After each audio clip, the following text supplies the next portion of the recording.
My name is Josh Fowler. I'm 41. I was born in Washington, D.C. I'm raised in Northern Virginia.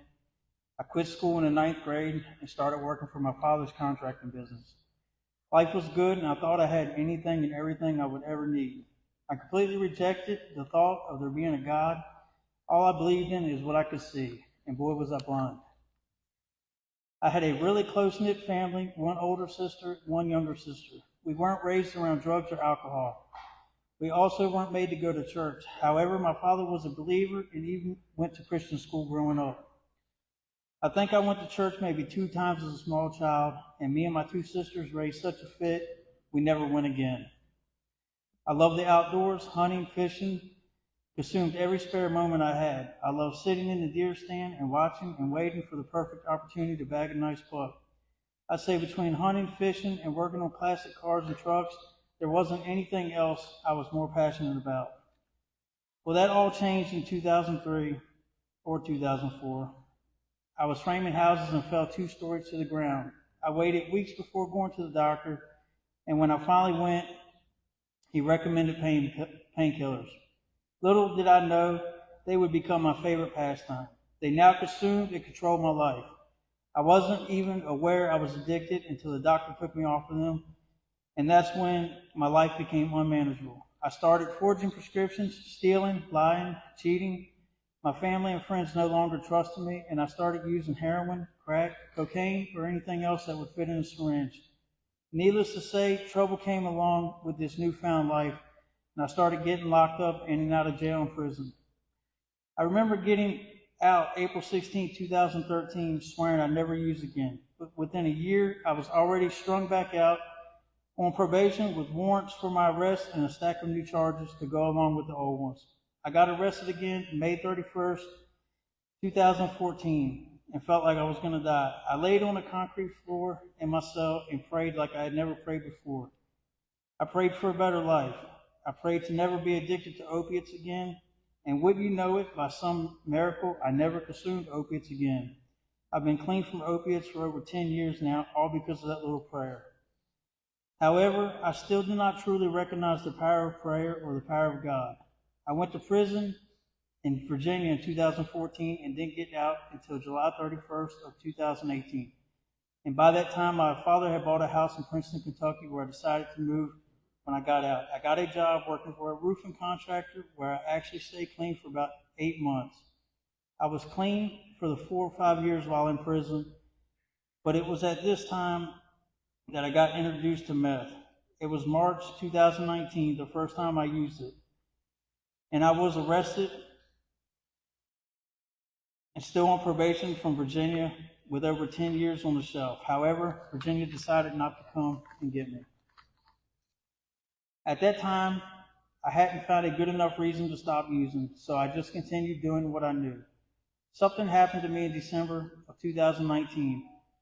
Something that I can't explain. I went to bed never thinking about God and woke up wanting to know and learn everything about Him. Although at that particular moment, it didn't stop my addictive thinking and patterns. I got arrested in February of 2020 by theft for unlawful taking of a motor vehicle. Now by this time, I was praying, believing, and seeking God for guidance. I was blessed in March of 2020 and was given a bond. However, once again, I started using immediately after I got out and got arrested again within 24 hours. I remained convinced God had different plans because I was given another bond with a chance to go to Redeemed and Restored in Hopkinsville. I graduated from there April 28th of 2020. My relationship with God was growing, but I simply couldn't overcome the addiction. And I was indicted June 13th for my felony charges in Kentucky, where I would serve out the next 2 years of my life in jail. While waiting for trial in Kentucky, Virginia served extradition warrants on me, and again they decided not to come and get me. My faith and belief in God was growing stronger than ever. But then my father, who was my best friend, passed away December 13th of 2021. I made parole April 20th of 2022. I did what I knew not to do, and that was to go back to Princeton, Kentucky. I was depressed and angry and just flat out miserable, so I did the only thing I knew at the time, and that was to go get high. Once I started using, there was no stopping. So again, just 2 short months after making parole by theft by unlawful taking of a motor vehicle, I was arrested again for the same thing. I continued to pray and seek God, and again was given another chance to go back to Redeemed and Restored. While there, I had heard of the success of a good friend who went to Hope House, so I started thinking I need to go there. Trust me, if Tyler can do it, I could do it. The only problem was the bond said I was to report back to jail after completing Redeemed and Restored, or I could be facing an escape charge. The more I thought about it, the less I cared about the escape charge. I finally and truly wanted help, and I knew God was leading me to the Hope House.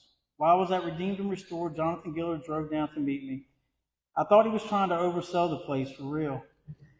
He told me all about the place and shared his story along with Tyler's success, and I knew God wanted me there. And from the first time I stepped in the Hope House, I felt God moving in my life. It finally felt like I was in line with God's plan. But I wasn't there long and was indicted for my new charges in Kentucky and was taken back to jail. I hadn't talked to anyone from the outside while in jail. For about 2 weeks, I prayed and read the Bible and even started a Bible study in the pod I was in. The night before I got released back to the Hope House, I had something telling me I was getting out tomorrow. And as the next day was closing, I suddenly had this feeling that whatever was leading me to believe I was getting out was wrong. But just as quickly as the thought came, they told me to pack it up. And when you know it, Jonathan Gillard was waiting for me as soon as I walked out the door.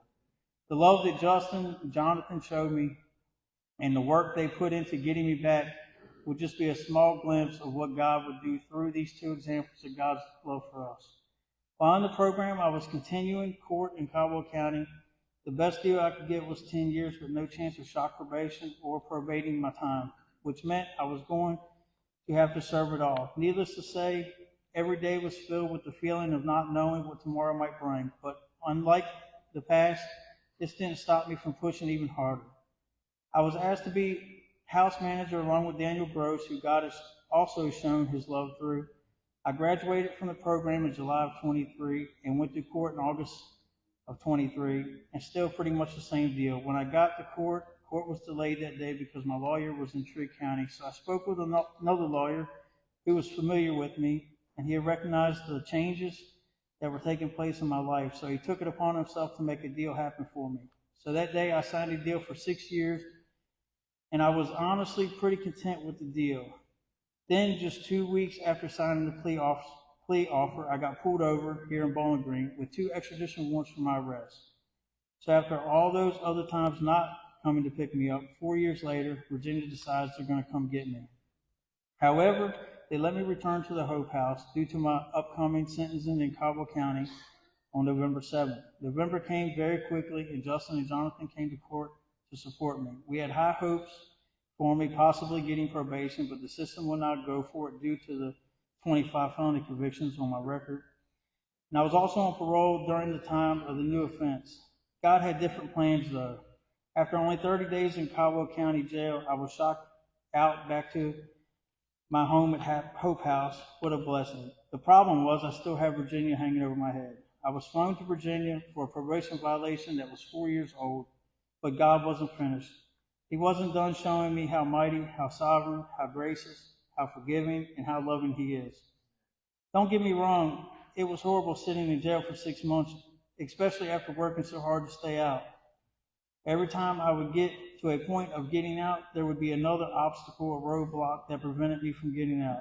God has truly blessed me in so many ways, but most of all, the people He put in my life. People I can call my family: Justin, Jonathan, Billy, Tyler, Daniel, just to name a few.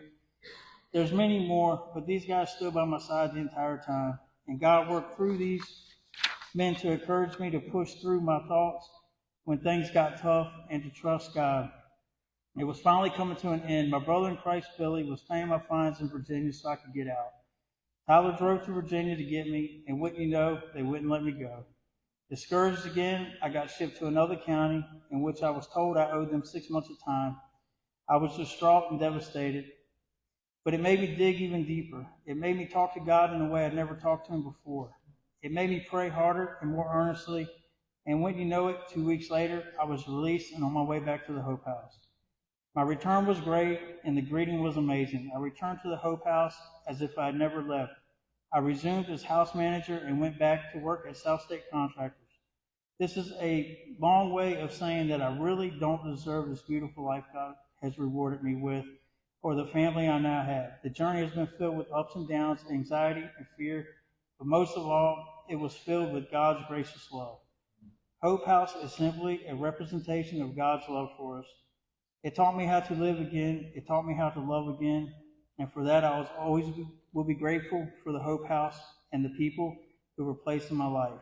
But even they would simply point Jesus to give him all the credit. And they would be right. I could go on forever and ever about everything that has happened, but I didn't do any of it.